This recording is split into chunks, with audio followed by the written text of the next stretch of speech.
I think she knows. Yes, no, she knows with one, then she'll go to Jack. Yeah. And then she'll say, I'm pretty sure that's how she does it. That's when you start.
Going to restart. I think we're going to have to wait. Huh? You're having technical difficulties, Henry. We've got 59 minutes to save the world. 59 seconds, and you can't stop it.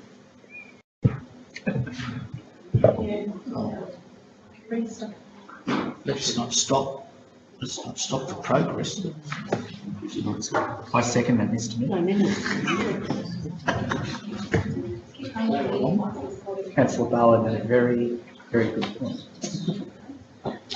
7 o'clock.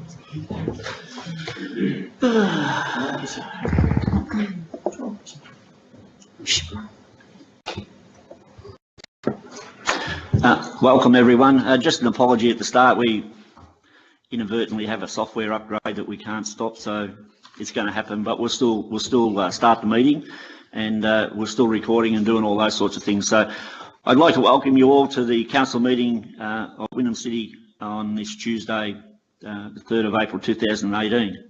And in the spirit of reconciliation, can I acknowledge and begin this meeting with acknowledging the people of the Kulin Nation as the traditional owners of the land on which Wyndham is being built.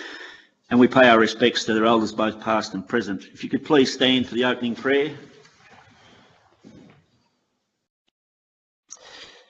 We pray for guidance in council's decision making to achieve the best outcome for the people of Wyndham. Please be seated. I would like to welcome all members of the gallery, press, councillors, officers and staff here tonight to this ordinary council meeting. And I'd also like to acknowledge that our Director of City Life, Jenny McMahon, who is the acting CEO for tonight. Kelly hasn't changed. She's on leave, so Jenny is acting in her position. So some of you may have seen notices in the foyer, but for those of you who didn't, I would like to make you aware of the following. This meeting has been recorded and live streamed on the internet. The recording will be archived and made available on Council's website. And whilst all care has been taken to ensure that your privacy is maintained, please be aware that your presence may be recorded. So, item 2, apologies and requests for leave. Madam Acting CEO, any apologies? Yes, we have, Mr Mayor. Apology be noted for Councillor Tony Hooper, who is currently on approved leave of absence. Thank you. I have some further requests for leave. Councillor Marcus has a request in. Councillor, is there any further requests? Sorry, that's it's a pass, yes, but we're hearing it now, Heather. Councillor Khan, you. Thank you, Mr Mayor. Look, I would like to apply for the leave of absence date from tomorrow onwards, 4th of April 2018 to till 22nd of May 2018. Thank you, Councillor Khan.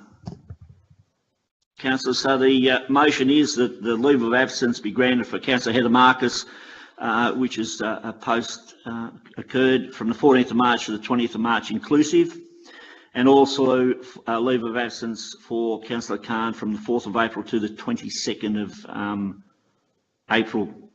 May, I beg your pardon.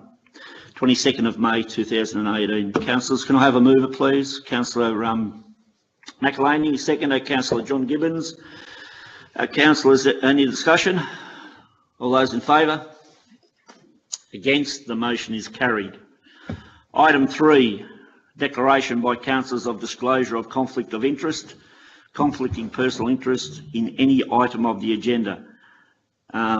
Councillors, does anyone have a conflict of interest that they wish to declare in relation to tonight's agenda? Yes, Mr Mayor, I've got an indirect conflict in confidential business, item 13.1.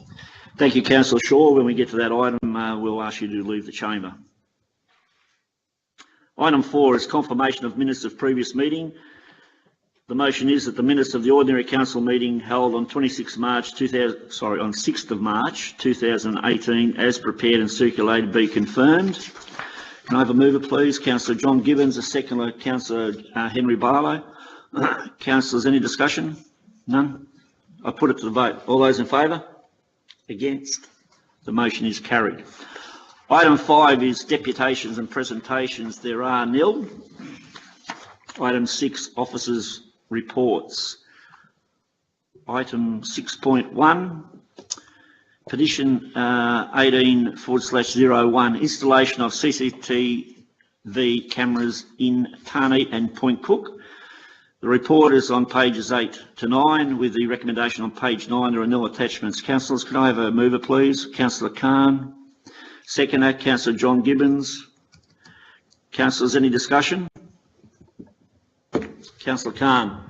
Thank you, Mr Mayor. Look, I think it's important to acknowledge that CCTV cameras are vital to the city of Wyndham. Now, I'll just draw in comparison between the city of Melbourne now currently have 63 cameras, and then in future there might be double as per the city needs it, and they've been well managed. So that's just the giving comparison how other part of this Victoria state, the city of other city, particularly the councils, the sort of budget like us, they maintain CCTVs. Regarding this issue here in our city, I think I actually went in Werribee South and I saw a pole, at the pole say CCTV camera, report to the council. So I was wondering, I think the council had some of that equipment installed in the past, and a pole says CCTV camera is a fault, ring the council. So I got a picture of that. So I think in somehow we have got these things in a place, and that is, if anybody like to go and have a look, it's a great way to go, and it's Werribee South Marina. So I think it's been installed to protect the boats and other valuable assets of the community, and particularly the council. So I am a view of that privileges should be extended, just not to the Werribee South. It could be extended to the Tarneit, which is I'm passionate about it, and I think it's nothing wrong to be innovative and looking forward. We can trial even just start with the 1 or 2 CCTV cameras in or Tarneit or Point Cook or anywhere in the city, just to be trial. I know that particular. Yeah. Point of order. Councillor McElhaney. I'd just like to note this is a petition. This isn't about whether we want them in the city or not at this stage. And you're correct. Thank you. You're correct, Councillor McElhaney. It's my error in chairing Councillor Khan. The report is for noting only. So we do take your comments on board, but my apologies, it is for noting only, and I made an error. So my apologies again, but I will put it to the vote. All those in favour? Against? The motion is carried. Thank you, Councillor McElhaney, for picking that up. Item 6.1.2, receipt and response to petition 18/02 Indian Cultural Precinct location. The report is commences on page 10 with a recommendation on page 11. Just before I go any further, I'm assuming that all, because of our issue up here at the moment, and we're rebooting, I take it that everyone in the gallery has a copy of the agenda? So we know what, yeah, cool, thank you, I was just making sure. As I said, the recommendations on page 11, there are nil attachments. Councillors, can I have a mover, please? Councillor John Gibbons, a seconder, please. Councillor Intaj Khan. Councillors, as it's noting the petition, I'll put it to the vote. All those in favour? Against? The motion is carried. 6.2 strategic reports, there are nil. 6.3 policy and advocacy. The first item is 6.3.1 review of council expenses and entitlements policy 2014. The report commences on page 14 with a recommendation on page 14. Attachments page 17 to 29. Councillors, can I have a mover, please? Councillor Khan, seconder. Councillor John Gibbons. Councillors, any discussion? Councillor Khan. Thank you, Mr. Mayor. Look, can I say, I think this is a policy, it's been due for the review, so it's going for the review. But the great thing here is councillors, to perform the roles, they need to attend the PDs, which is professional development and training. Now we're increasing 7,500 to 10,000. I'm sure that, you know, that justify that, because nowadays the courses are quite expensive, and council outperform the duties, particularly, you know, in relations to governance, relations to planning and other professional development. Those are actually related to their professions. And I'm glad to see that, you know, we're reviewing the policy. It's pretty straightforward, but good to see that, you know, it's been emphasis on a training, and I know that training, how important it is, particularly for some of the councillors who elected first term, and they should take advantage of it. And this is every good organisation spend a good money. That's how you sort of can say that, you know, I'm proud to see that, you know, we actually acknowledging it and reviewing this policy. And I would also wish to now council should, you know, every single council are encouraged to actually access that the training, the program which is council offer, and to take advantage of it and perform the duties at the best level. Thank you, Mr. Mayor. Thank you, Councillor Khan. Councillors, any further discussion? No further discussion. I'll put it to the vote. All those in favour? Against? The motion is carried. Item 6.4, Strategic and Town Planning. 6.4.1, Wyndham North Development Contributions Plan. Project Implementation Program. The report commences on page 30 with a recommendation on page 31. There are nil attachments. Councillors, can I have a mover, please? Councillor Henry Barlow. Councillor John Gibbons. Discussion, councillors. Did I see? Yes. Councillor Gilligan, and then Councillor. Thank you very much, Mr. Mayor. This is quite an important document because obviously it sets out the contributions that we will receive from developers in order to invest in the infrastructure in this particular quadrant of the municipality. And an important consideration in the context of developer contributions is also the GAIC, which is essentially known as the Growth Areas Infrastructure contribution. And it's essentially another developer contribution levy that is passed on from the developer to the states in order to deliver the necessary infrastructure that we need.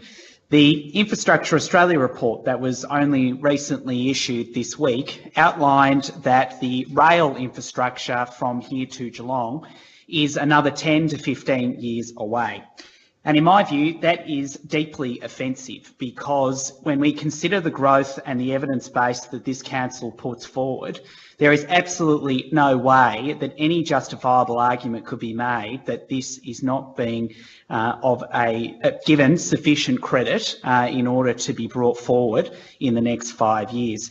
We know from the advocacy strategy in terms of developer contributions that Davis Road Station is needed, as well as Sayers Road and of course Black Forest Road, three very important train stations to deal with the infrastructure gap in this area.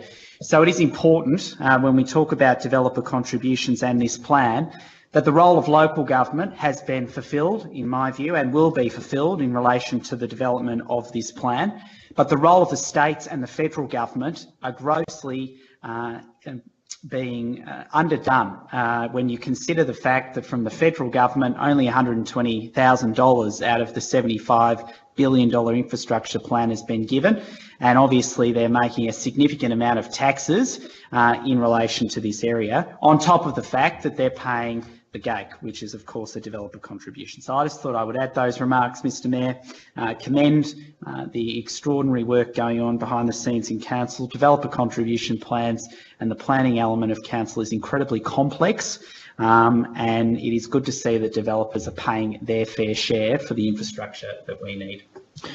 Thank you, Councillor Gilligan. Now, councillors, are there any speakers against the motion? Any further speakers for it? Councillor Khan, I believe you put your hand up. Yes. Thank you, Mr. Mayor. Look, I think there's Wyndham North DCP is important. It covers quite a lot of area. I mean, I'm just like to put in a record now. I'm also have my personal property in the area, but again, this is I'm a shareholder of the big community, and the council did the work they're doing it in order to carry out some of the needs, as Councillor Josh Gilligan have mentioned, regarding the train stations, the big issues. Now, particularly, I'm worried about the GAIG, which is collected from this entire Wyndham City Council, that the properties has been, or developers who's developing, actually, the state government ignoring it, this area, and not giving back as we wish we should get it back in return.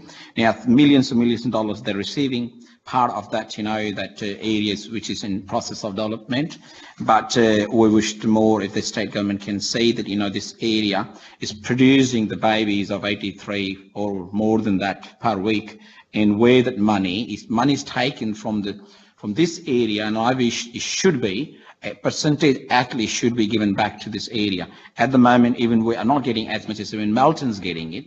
So this is really to see that, how government can see that, the people in Werribee, particularly in Wyndham, they need, and it's a young families in a young area. So we need to ask more for the state government. Thank you, Mr. Mayor. Thank you, Councillor Khan. Councillors, any further discussion on this item? Councillor Marcus. Thank you, Mr. Mayor.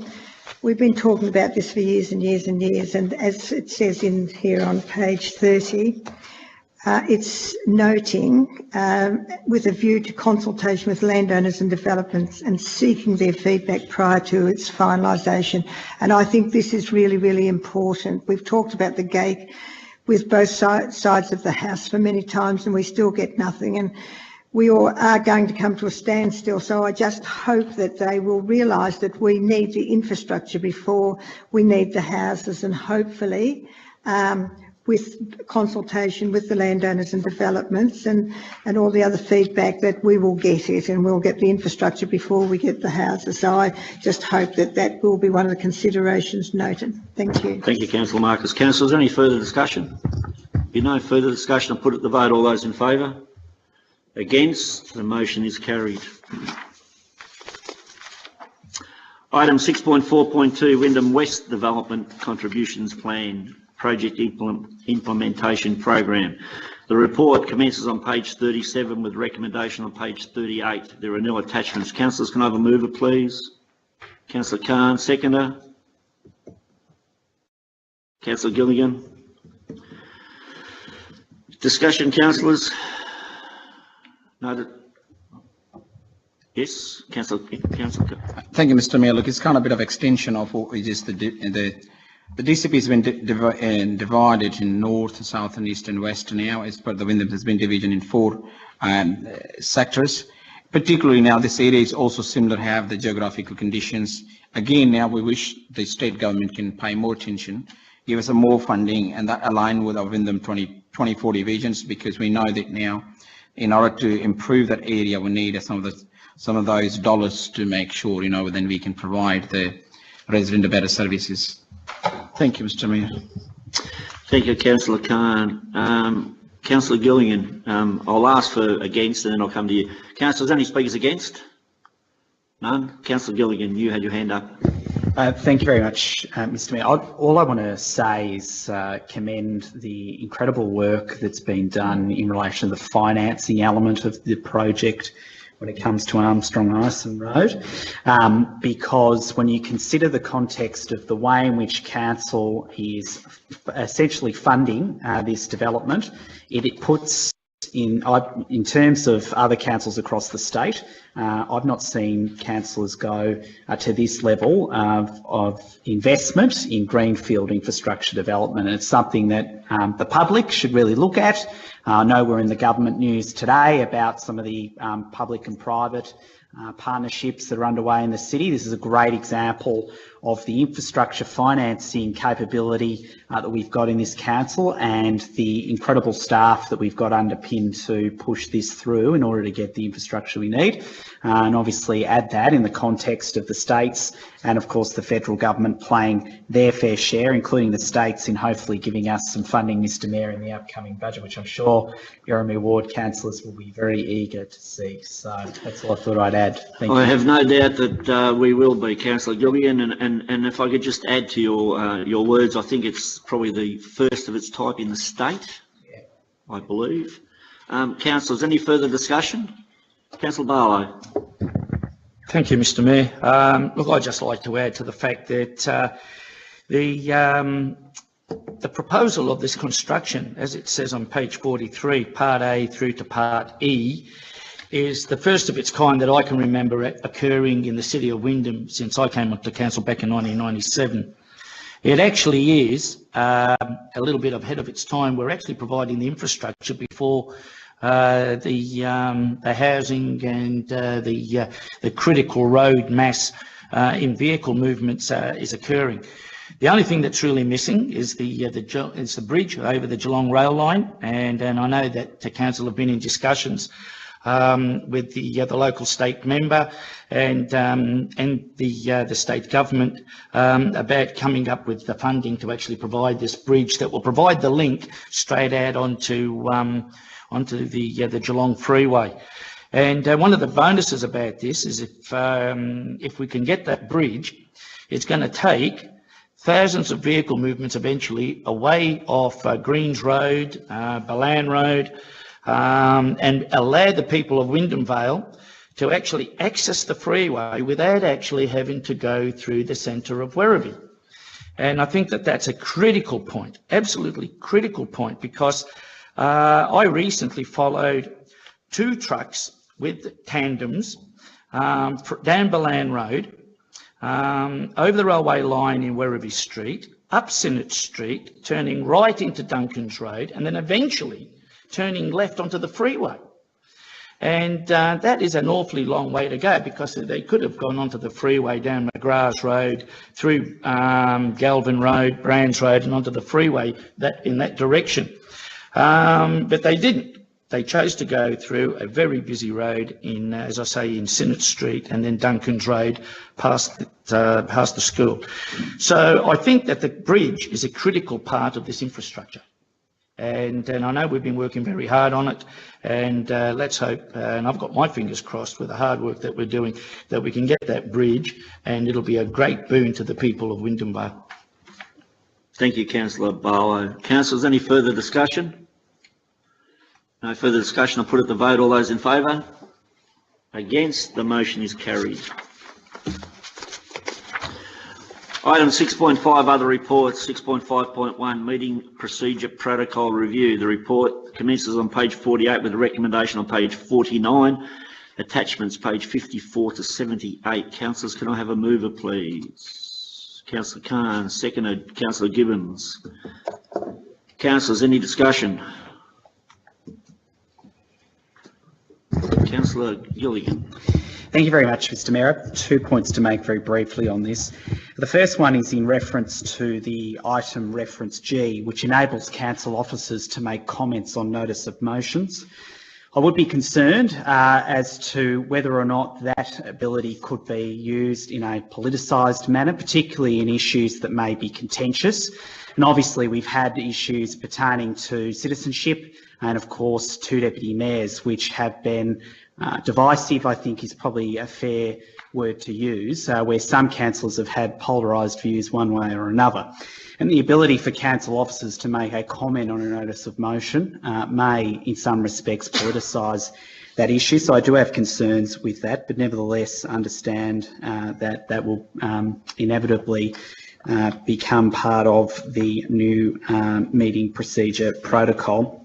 The other is the important distinction to be made around e-petitions and the role in which councillors may be perceived in having in terms of community consultation with petitioners to council. It's become very apparent that if you submit a petition as a resident, the role of a councillor in being able to engage with you is somewhat limited on the basis of the Privacy Act, which isn't a particular limitation afforded to state or federal representatives. And it is worth noting that on the record, of course, given that we are debating tonight about the introduction of e-petitions, and when residents may or may not be asking councillors why they are or are not commenting on a specific petition, being aware of the fact that they aren't actually allowed to engage with that constituent, which in my view is ridiculous, but nevertheless the provisions that the Privacy Act enable, obviously is important to make sure that that's clear to residents who may have a view that councillors have the ability to engage with them. They don't. When you submit a petition, it is a petition to council as opposed to individual councillors, and I thought it would be timely to state that for the record. Thank you. Thank you, Councillor Gillian. Councillors, any discussion or any speakers against the motion? Any further speakers for? Councillor Khan.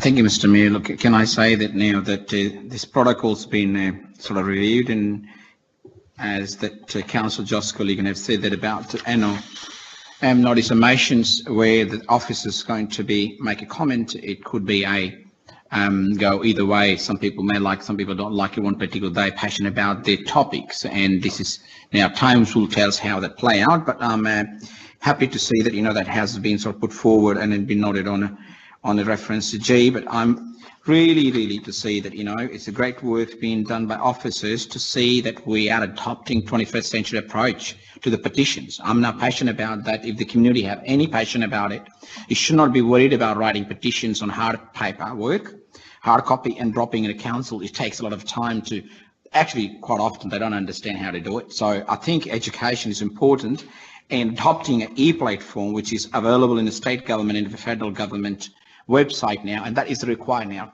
I think it's a great work, and I think it's brave to see that councils is open, transparent, and now introducing a functionality of the e-petitions, which will be built in future, which increase the transparency, but also though those people are passionate about it, want to make changes in the community, they will be able to do so because it will be online built and meet the 21st century standards. So I'm glad to see that an office have picked it up, and it is a proposal now, and it would be achieved, when that will be ready. But I'm sure that it will be available on the website, and you can fill out your details and then meet the requirement. There will be guidance anyway how that can be done. But I look forward to see that when the portal get up and running on council website. It's a great work. Thank you, Mr. Mayor. Thank you, Councillor Khan. Councillors, any further discussion? Councillor Barlow. Yes, thank you, Mr. Mayor. One of the positives, I don't have a problem with any of this, but I think H, increase the right of reply from 2 to 3 minutes, I think is a bonus. 2 minutes is not very long to have a right of reply when the mover gets 5 minutes and councillors get 3 minutes. So the mover going to 3 minutes to be the same as other debates by councillors, I think is a good move. Otherwise, I don't have a problem. I must admit I do agree about being able to have e-petitions so that people can fill out petitions online. I think that that's a great way forward, and it shows that this council will move forward with things. The only thing that concerns me about petitions is people's privacy, and I've always been under the impression, Mr. Mayor, that when people filled out a petition and it got sent, it always was sent to the Wyndham City Council and not to Wyndham City Councillors. So I think that that should be made very clear, that if you do want to sign a petition, that your details can be kept private by council, thereby not allowing people to bombard you with mail or with telephone calls or whatever the case may be. So I agree with the new direction, but I'm mindful of people's privacy. Thank you, Councillor Barlow. Councillors, any further discussion? Councillor Villa-Gonzalo. Thank you, Mr. Mayor. I'd like to echo the statement of Councillor Josh Gagan about reference G, clause 10, parenthesis 4, which states that, that provide for the inclusion of officer comments that can be added to the notice of motion. It specifies the comments there. It says that it specifies that the current practice of including officer comments as an option. So if it is already an option, then there is no need for this change.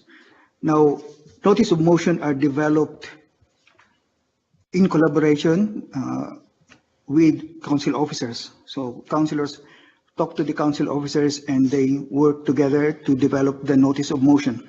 So if there are issues that councillor officers want to raise, then it should be incorporated already in the notice of motion.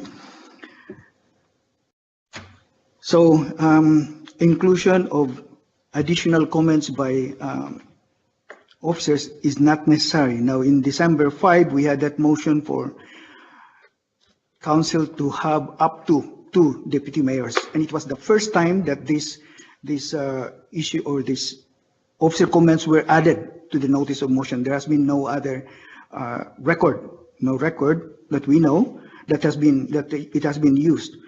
So that should not have happened, and it should not happen in the future. So I'm voting against this as it stands. Thank you, Mr. Mayor. Councillor Villa-Gonzalo, when I asked initially if there are any speakers against, you should have indicated then that you were going to speak against it. Thank you, Mr. Mayor. We'll do that next time. We all make mistakes, mate. Thank you, Councillor Villa-Gonzalo. Councillors, any further discussion? No further discussion. Councillor Khan, do you want the right of reply or? I'm going to take that. Thank you, Mr. Mayor. Look, I was going through the document. Actually, this is quite good, the way it's been done. I know there's a few Councillor Khan, you are aware that your right of reply is to not introduce any new information? Yeah, I'm interested. Yeah, look, I'm just recapping up anyway. Look, okay. I agree with what my fellow councillors, Josh and other people have said about, and we know that, I think it's a great document to go through it, and it's mentioned every single thing regarding like how to, the process with the e-petitions and guidance and all sorts of things anyway. So yeah, look, I'm happy to be supporting of this motion. Not a problem, Councillor. Thank you, Councillor Khan. Councillors, we've finished the discussion, obviously. All those in favour? Against? Councillor, 2. The motion is carried. Yeah, anyway. Item 6.5.2, motion to the 2018 MAV State Council. The report commences on page 79, recommendation page 79. There are nil attachments. Councillors, can I have a mover, please? Councillor Barlow, seconder. Councillor Khan. Councillors, any discussion? Councillor Barlow. Thank you, Mr. Mayor. I just want to make this very, very clear. This is very simple. If anybody disagrees with this particular motion, I'd be very interested to hear what their arguments would be. We know that every year, for a number of years now, the council has had to lobby with a number of other councils and community groups, NGOs, and that, for the federal government to fund the extra 5 hours, let's say, of kindergarten infrastructure support. And the resources that are wasted by councils Australia-wide in having to keep going back to the well and almost begging the federal government to make sure that our children at such an early age of learning, we should be actually begging for the extra hours to be going in. And I know we've discussed this when I was the mayor last year, and this council is a very strong supporter, that the federal government should put in the recurrent funding of 15 hours per week for 4-year-old kinder in the long term in the forward estimates. And stop this incessant bittering and battering and having to keep going back to Canberra every year asking that the 15 hours be allowed. So this is a very, very simple matter. If the federal government is, what's the word? I have to be very careful. If the federal government is serious about early learning for children, and my mother was a great prep teacher for 10 years, and she said you can always tell a child that's been to kindergarten to a child that hasn't. And the federal government should just say, yes, we agree with what the common knowledge is about providing 4-year-olds for 15 hours of kindergarten, put it in the forward estimates, and let's stop this bantering going backwards and forwards every year with a begging bowl to make sure that the future 4-year-olds have the same rights as the past 4-year-olds that have come before them. So I'm strongly in favour of this. This motion has been passed at a national level of councils before, and this basically is just supporting what previous motions have done. So again, we're looking for a common sense approach by the federal government, and let's hope we can go into the long-term forward estimates. Thank you, Councillor Barlow. Councillors, any speakers against? No? Any further speakers? Councillor Marcus. Thank you. I certainly agree with Councillor Barlow. When I was the mayor in 2013, we were begging. Okay. Unfortunately, when we were in Canberra and we were speaking to the ministers, not every state has their own kindergarten service. And this is what makes it so difficult for those states that want to give their children the extra 15 hours of kindergarten. And this is where we find it very difficult when we go in, because we don't have every state backing Victoria. And I can't remember how many do and how many don't, but you know, that was the problem. And we've been able to lobby and to get it, but we, as Councillor Barlow said, we should not have to continue going in there batting every year for the extra hours. Everybody knows, and unfortunately there are children in this city that are not getting any kindergarten at all. And I think, and as I've said to, when the Minister, Michael Suka came down here, he's the Assistant Treasurer, and he said, Heather, what do you want of me? And I said, I want money.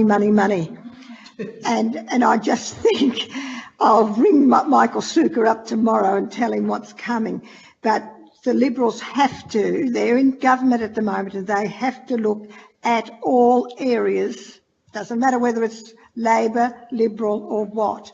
They are in government and they have to look and make sure that we're going to get the kindergarten, the 15 hours of kindergarten for our students. And that's what I said to both him, and I also said to Tim Smith when he was here, who is the Shadow Minister for Education. We want our kids here in this city to have what every other child in Australia has. And I just think we've got to keep hammering at them all, both sides of houses and the Greens, that we want the same for every child in this city, to have 15 hours of kindergarten and the best schools that we can give our kids. And it's pretty sad when you go into some of the schools, or some of our kindergartens are fantastic, so we don't have to worry about it because we really do a good job. But when you go into some of our schools and see what our kids are putting up with, and I'm on the board of a very large school, and I think it's really sad. So we have to work very hard, and these recommendations and these motions have to go.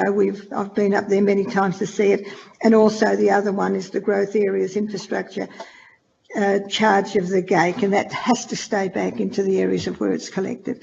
And we have to be very forceful. I think we might need to change the way we word our motions when we get up there to the government to make sure that it gets through loud and clear. Thank you, Councillor Marcus. Councillors, any further discussion? Being no further discussion, I put it to vote. Right. Yeah, all right.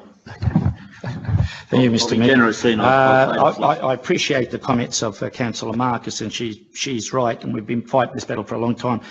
But I just want to mention, and it was remiss of me to not mention this, the support and the passion of Councillor Shaw and Councillor Gilligan on this kindergarten issue.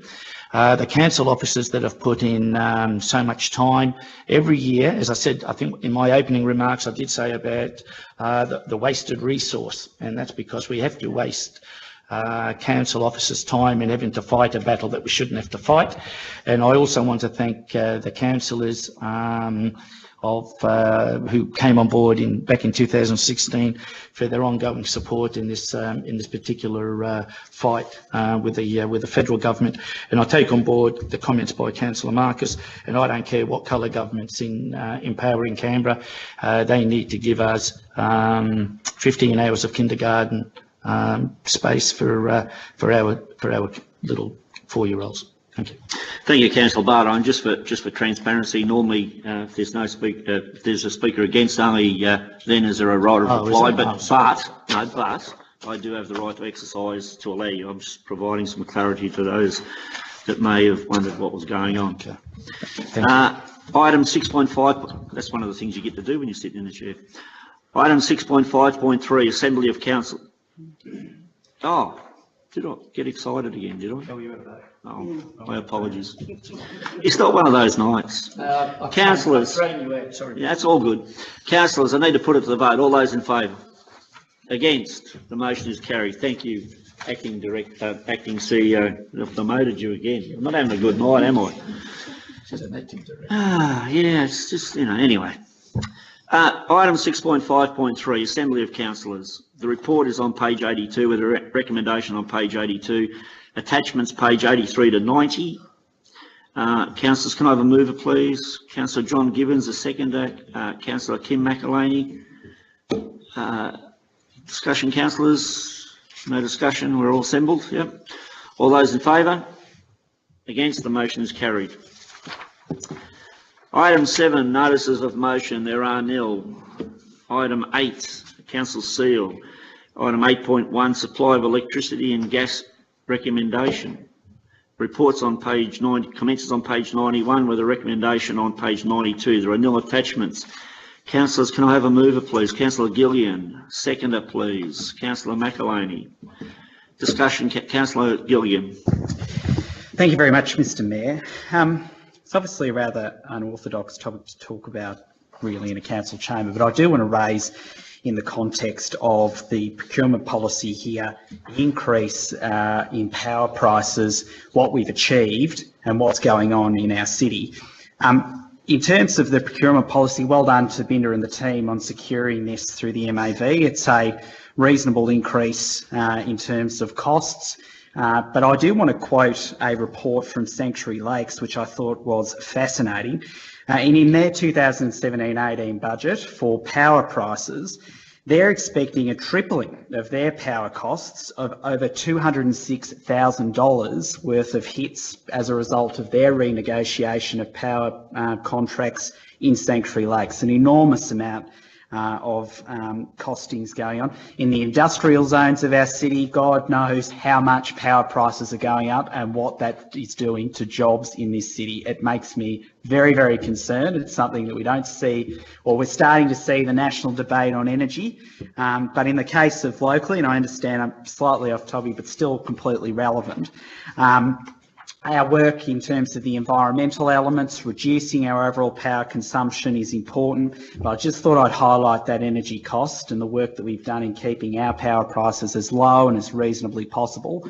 But obviously in the case of places like Sanctuary Lakes, they don't have access to sort of commercial rates or procurement policy access that we have. They have to deal with these cost increases on a retail level, and that's going to hit working families over there. And I thought we would highlight what we've been able to achieve in terms of for the overall city, but let's not doubt that this is having a huge impact more broadly. Thank you. Thank you, Councillor Gilligan. Councillors, are there any speakers against this motion? Any further speakers for it? Councillor McElhaney. Thank you, Mr Mayor. I also concur with Councillor Gilligan. Binder and the crew have done a lot of work in this, in relation to this. There has been an increase in 80%, and we've been able to buffer that during the period to the 30th of June. However, our energy costs are going to go up 31.5% on average, which is absolutely huge, and it is an area that's going to impact all our service deliveries and obviously our budgets. One of the biggest topics in the Australian Institute of Company Directors, of all directors around the world at the moment, that it's keeping people awake at night, is energy costs. That's 2/3 came up with the top 5 topics and concerns around the board table is energy costs. So it is something that we really need to start looking at. And while we've been able to buffer some of it, our costs have still gone up 31%, which to me is absolutely ridiculous. But it's better than if we weren't in with other councils on this. I just hope that the federal government looks at this, because this is going to impact on a lot of people, not just councils, but all the vulnerable people in our community that need energy, particularly in the winter weather. Thank you. Thank you, Councillor McAloney. Councillors, any further discussion on this item? No further discussion. I put it to the vote. All those in favour? Against? The motion is carried. Item 9, contract summary, there is nil. Item 10, questions with notice from the public gallery. Madam Acting CEO. Thank you, Mr Mayor. We have 3 questions this evening. Our first question is from Arnav Sati. Is Arnav here in the... Hi, Arnav. So Arnav's from Tarneet, and his question is, in the Advocacy Strategy 2018, where police and justice services are mentioned, why the lack of police resources in the area is not advocated in detail, including A, making Wyndham North Police Station at Tarneet a 24-hour police station, and B, additional police stations for Point Cook and Wyndham Vale. Other advocacy areas like demand for primary schools, kindergartens, better regulation for pokies are detailed with facts and figures. Why the advocacy details for police and justice services are missing stats and facts. So I'll hand that to myself to answer. Perhaps I'll put on my Director of City Life hat.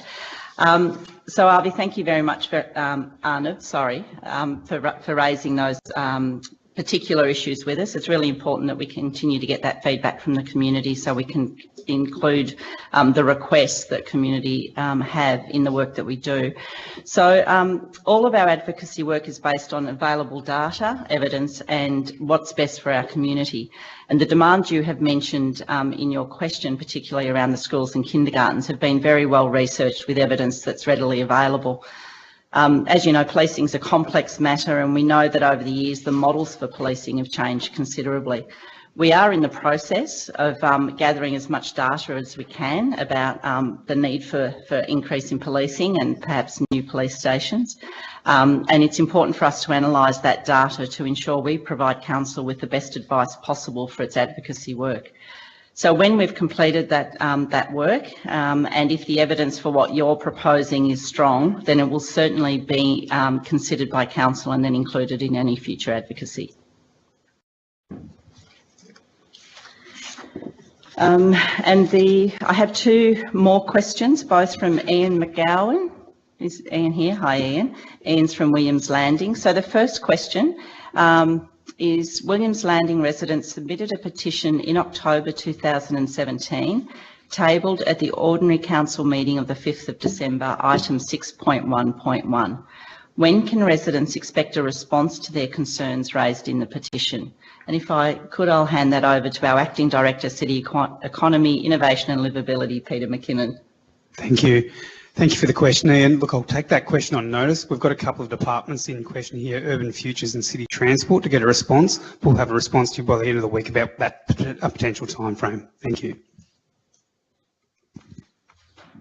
And the second question from Ian. Are councillors aware that since submitting the petition, the developer of Williams Landing has submitted 2 applications for planning permits with a reduction in parking below the minimum requirement? And I'll ask our Director of City Operations, Stephen Thorpe, if he could answer that, please. Thank you, Madam Acting CEO. Through you, Mr Mayor.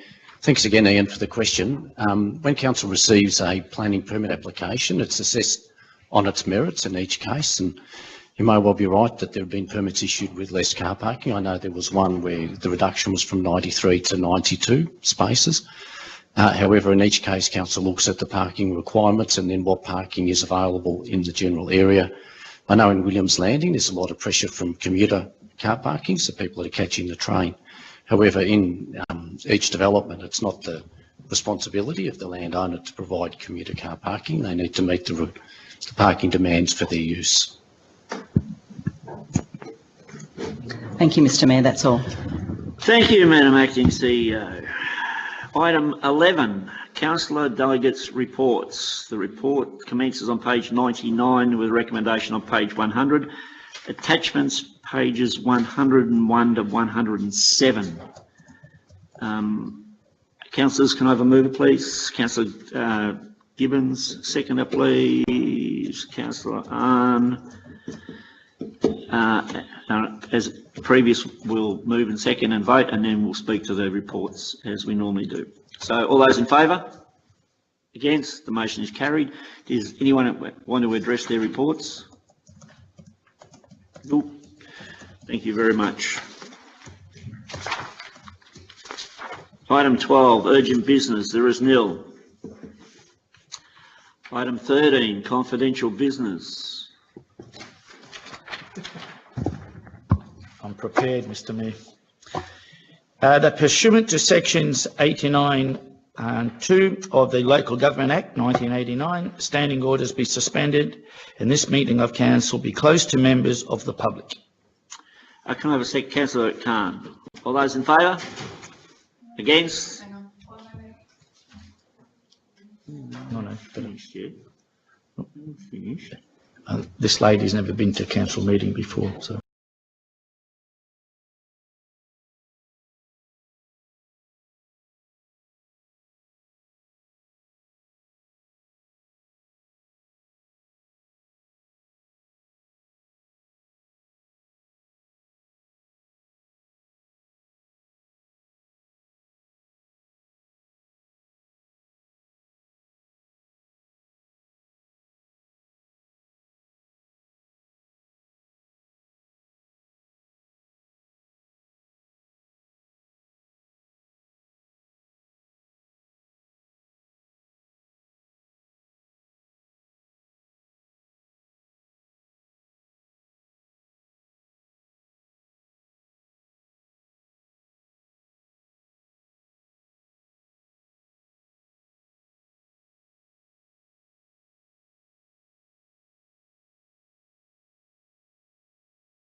Now, doors open. Councillor Barlow. Okay, Mr Mayor, that the recommendations of the closed meeting of council with regard to confidential matters be adopted. Thank you, Councillor Barlow. Seconded, please. Councillor Khan. Discussion, councillors? Why the meeting has been closed? Thank you. What did you say? No, it's all right, he's practicing to win. Councillors, put it to vote. All those in favour? The motion is carried. Item 14, close of meeting. I close the meeting at 7:55. Wonderful.